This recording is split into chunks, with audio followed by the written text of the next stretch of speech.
ವಿದ್ಯಾರ್ಥಿ ಜೀವನದಲ್ಲಿ ಕಲಿಯುವಂತಹ ಸಮಯದಲ್ಲಿ ಕುಟುಂಬ ನೀಡುವ ಸಂಸ್ಕಾರ, ಶಿಕ್ಷಕರು ಹಾಗೂ ಸ್ವಾಮಿಗಳು ಕೊಡುತ್ತಿರುವ ಮಾದರಿಯ ಜೀವನದ ಸಂಸ್ಕೃತಿ ಅಂಶಗಳು ಜೊತೆಗೆ ಸಮಾಜದ ಹಿರಿಯ ಮಾರ್ಗದರ್ಶನದ ಅಗತ್ಯ ಅಂಶಗಳು ವಿದ್ಯಾರ್ಥಿಗಳಿಗೆ ಸಂಸ್ಕೃತಿ ಮತ್ತು ಸಂಸ್ಕಾರಗಳು ಮಾದರಿಯ ವ್ಯಕ್ತಿತ್ವ ನಿರ್ಮಾಣಕ್ಕೆ ಸಹಕಾರಿ ಎಂದು ದಿನಾಂಕ 16/5/2024ರಂದು ರಾಯಚೂರು ನಗರದ ರಾಮಲಿಂಗೇಶ್ವರ ದೇವಸ್ಥಾನದಲ್ಲಿ ಜಿಲ್ಲಾ ಅರ್ಚಕರ ಮತ್ತು ಪುರೋಹಿತರ ಸಮಿತಿಯಿಂದ ಧಾನ್ಯ ಮತ್ತು ಯೋಗ ಅಭ್ಯಾಸದ ಜಂಗಮ ವಟುಗಳಿಗೆ ನಡೆಯುತ್ತಿರುವ ಕಾರ್ಯಕ್ರಮದಲ್ಲಿ ಪಾಲ್ಗೊಂಡು ಕನ್ನಡ ಸಾಹಿತ್ಯ ಪರಿಷತ್ತಿನ ಜಿಲ್ಲಾ ಸಹ ಕಾರ್ಯದರ್ಶಿಯಾದ ಡಾ ದಂಡಪ್ಪ ಬಿರಾದಾರ್ ಮಾತನಾಡಿದರು. ಅವರು ಮುಂದುವರೆದು ಮಾತನಾಡ್ತಾ, ಹಲವಾರು ಮಹಾನ್ ಪುರುಷರ ನಮ್ಮ ದೇಶದಲ್ಲಿ ಹುಟ್ಟಿ ಭವ್ಯ ಭಾರತ ಸಂಸ್ಕೃತಿಯನ್ನ ಪರದೇಶಕ್ಕೆ ಪರಿಚಯ ಮಾಡಿಕೊಟ್ಟಿದ್ದಾರೆ. ಅವರಲ್ಲಿ ಪ್ರಮುಖರು ಸ್ವಾಮಿ ವಿವೇಕಾನಂದರು. ಹಾಗೆ ನಮ್ಮ ದೇಶದಲ್ಲಿ ಹುಟ್ಟಿ ಬೆಳೆದಂತಹ ಯೋಗವನ್ನ ವಿಶ್ವದ ಹಲವಾರು ರಾಷ್ಟ್ರಗಳು ಯೋಗದ ಬಗ್ಗೆ ಆಸಕ್ತಿಯನ್ನ ಮೂಡುವಂತೆ ಮಾಡಿವೆ.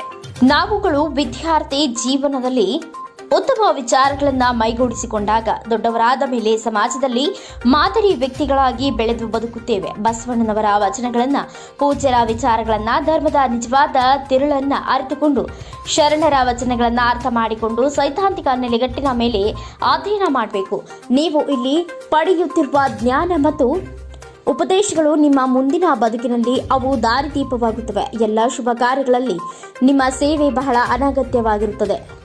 ಈ ಸಂಘದವರು ರಿಯಾಸ ದಿನದಲ್ಲಿ ನಿಮಗೆ ಧಾನ್ಯದ ಯೋಗದ ದಾಸೋಹವನ್ನು ನೀಡುತ್ತಿರುವುದು ನಿಜವಾಗಲೂ ಮೆಚ್ಚುವಂತಹದ್ದು ಎಂದು ಡಾಕ್ಟರ್ ಬಿರಾದಾರ್ ಹೇಳಿದರು. ಈ ಒಂದು ಕಾರ್ಯಕ್ರಮದಲ್ಲಿ ಪಾಲ್ಗೊಂಡಿದ್ದ ಶ್ರೀ ಜಿ ಎಂ ಶರಣಯ್ಯನವರು ಮಾತನಾಡ್ತಾ, ನಾವು ಬಾಲ್ಯದಿಂದಲೇ ವಿದ್ಯಾರ್ಥಿಗಳಿಗೆ, ನಮ್ಮ ಮಕ್ಕಳಿಗೆ ಉತ್ತಮ ವಿಚಾರಗಳನ್ನ, ಹಿರಿಯರ ಒಳ್ಳೆಯ ಅಂಶಗಳನ್ನ, ಶರಣರ ವಚನಗಳ ತಾತ್ಪರ್ಯವನ್ನ ತಿಳಿಸುವುದರ ಜೊತೆಗೆ ಅವರ ಜೀವನದಲ್ಲಿ ಮುಂದೆ ಧೈರ್ಯವಾಗಿ ಬದುಕಲು ಬೇಕಾಗಿರುವಂತಹ ಅಂಶಗಳ ವಿಷಯಗಳನ್ನ ಇಲ್ಲಿ ನೀಡುತ್ತೇವೆ ಎಂದು ಹೇಳಿದರು.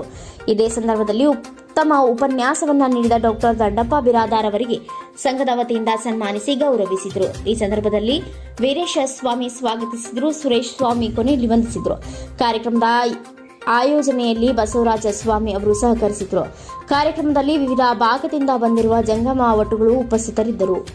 ಮತ್ತೆ ಉಪನ್ಯಾಸಕರೆಲ್ಲ ಬಂದು ಸಾಯಂಕಾಲ ನಿಮ್ಮನ್ನು ಕೆತ್ತಿ ಲಾಸ್ಟ್ ದಿನ ನಾವು ನಿಮ್ಗೆ ಜೀವ ತುಂಬಿ ನಿಮ್ಮ ಊರಿಗೆ ಒಬ್ಬ ದೇವರಾಗಿ ಕಳಿಸಲಿಕ್ಕೆ ನಾವು ಪ್ರಯತ್ನ ಮಾಡಕತ್ತೀವಿ.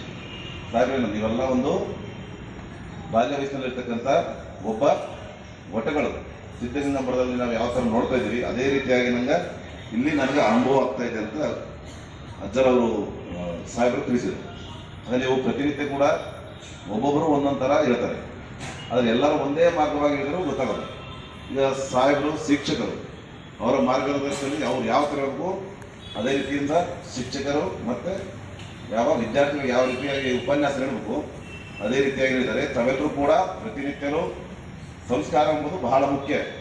ಈ ಚಿಕ್ಕ ವಯಸ್ಸಿನಲ್ಲಿ ನೀವು ಯಾವ ಸಂಸ್ಕಾರ ಕಲಿತೀರೋ ಅದೇ ಸಂಸ್ಕಾರ ನೀವು ಎಲ್ಲಿವರೆಗೆ ನಾವು ಮಾನವರು ಇರ್ತೀವೋ ಅಲ್ಲಿವರೆಗೂ ನಮ್ಮ ಸಂಸ್ಕಾರ ಇರ್ತದೆ. ಹಾಗಾಗಿ ಭಾರತ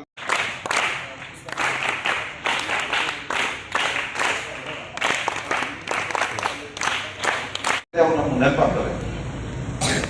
ಅದಕ್ಕಾಗಿ ಚಿಕ್ಕ ವಯಸ್ಸಿನಲ್ಲಿ ನಿಮ್ಗೆ ಏನು ಅನ್ಸುತ್ತೆ, ನಾವು ಏನು ಹೇಳಿದ್ರು ಕೂಡ ಇದಿಷ್ಟೇ ಅಲ್ಲ ಅನ್ಸುತ್ತೆ. ಪ್ರತಿಯೊಂದು ನಾವು ಯಾವುದೇ ಹಿರಿಯರು ಹೇಳಿದಾಗಲಿ, ಉಪನ್ಯಾಸ ಕೇಳಿದ ಸಂದರ್ಭದಲ್ಲಿ ಆಗಲಿ, ನಾವು ಗಮನವಿಟ್ಟು ಹೇಳಿದಾಗ ಅದು ನಮ್ಮ ಬೆದರಿಗೆ ಹೋಗುತ್ತೆ.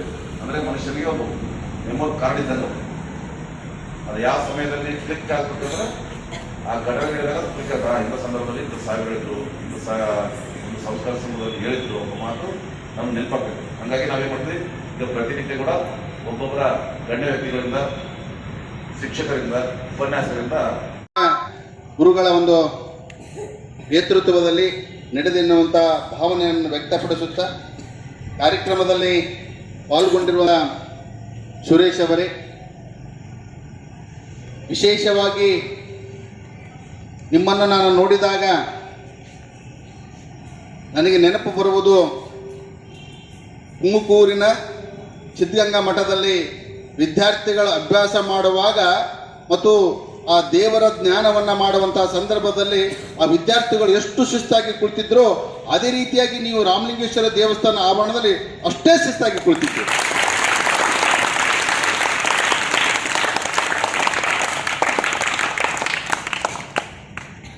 ಬಹಳಷ್ಟು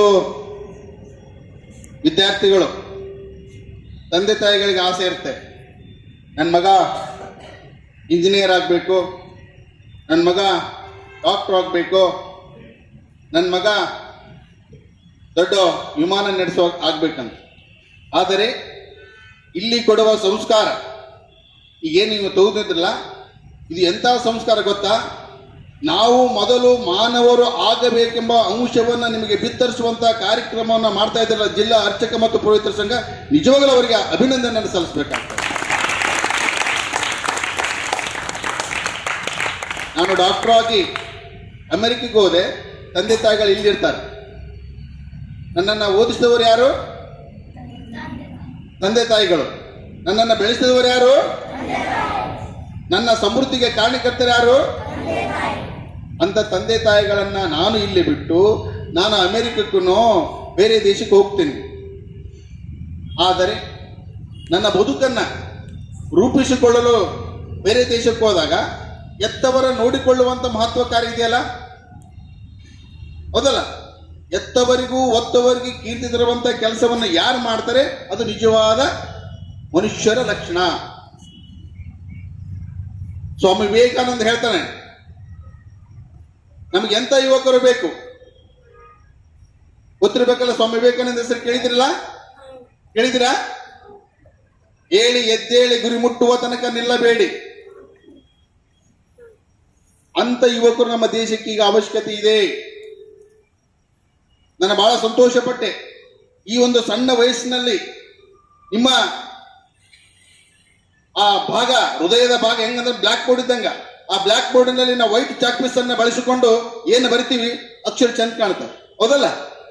ಆ ಅಕ್ಷರಗಳ ಚೆನ್ನಾಗಿ ದುಂಡಾಗಿ ಕಾಣಬೇಕು ಅಂದ್ರೆ ನಿಮ್ಮ ಮನಸ್ಸಿನಲ್ಲಿ ಈಗಲಿಂದಲೇ ನಾವು ಒಳ್ಳೆ ವಿಷಯಗಳನ್ನ ಬಳಸ್ಬೇಕು.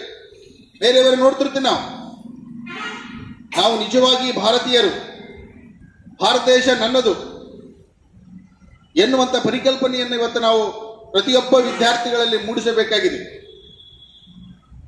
ವಿಶೇಷವಾಗಿ ಪ್ರಾರಂಭದಲ್ಲಿ ಒಂದು ಮಾತನ್ನ ಹೇಳಿದರು, ನಿಮಗೆ ಜಂಗಮ ಒಟುಗಳಿಗೆ ಪೂಜೆ ಪುನಸ್ಕಾರಗಳ ಅಂಶವನ್ನು ಕೊಟ್ಟು ನೀವೆಲ್ಲರೂ ಮನೆಯ ಓಪನಿಂಗ್ ಸಂದರ್ಭದಲ್ಲಿ ಅಥವಾ ಗೃಹ ಪ್ರವೇಶದ ಸಂದರ್ಭದಲ್ಲಿ, ಮದುವೆಯ ಸಂದರ್ಭದಲ್ಲಿ, ದಾಂಪತ್ಯ ಜೀವನಕ್ಕೆ ಕಾಲಿಡುವಂಥ ಆ ಇಬ್ಬರು ಜೀವಿಗಳನ್ನು ಒಂದು ಮಾಡುವಂಥ ಮಹತ್ವ ಕಾರ್ಯದಲ್ಲಿ ತಾವು ಕೆಲಸವನ್ನ ಮಾಡ್ತೀರಿ.